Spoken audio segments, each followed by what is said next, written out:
This is one of my favorite authors that I remember reading back in the day when I studied French at school. One is not born a woman, The Making of Identity, inspired by Le Deuxième Sexe, The Second Sex, by Simone de Beauvoir.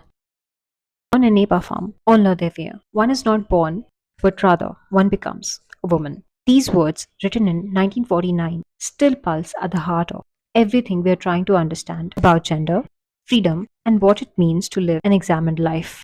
Becoming, not being. Le Deuxième Sexe is not a feminist text. It is a philosophical reckoning, a study in biology, psychoanalysis, literature, history, and above all, existence. A woman is defined not in herself, but in relation to a man, as the other, the subordinate, the deviation from the neutral norm. L'homme suppose comme essentiel, la femme comme l'inessentiel.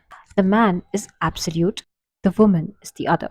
From birth, the world conditions girls to look outward for approval, to seek purpose through roles mother, wife, muse, rarely subject, rarely sovereign.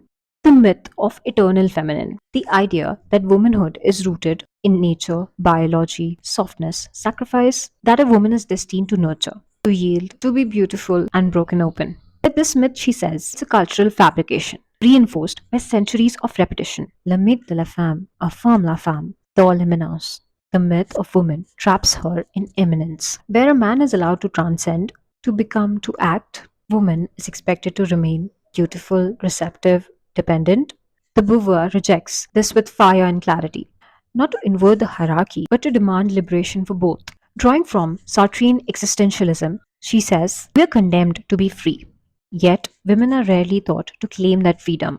Instead, they're taught bad faith. Le problème de la femme a toujours été un problème d'homme. The problem of women have always been a problem made by men. But the revolution she calls for is not violent, it is introspective.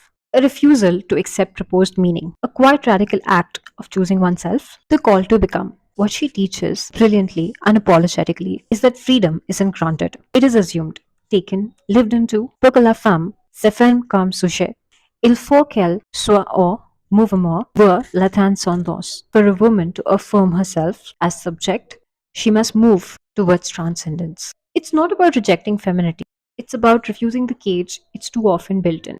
To write your own definition, to become intentionally, existentially, unshakably yourself. Closing reflections. She didn't say the road would be easy, only that it must begin with this. On n'est pas femme, on le devient. One is not born, but rather becomes a woman, and we are still becoming.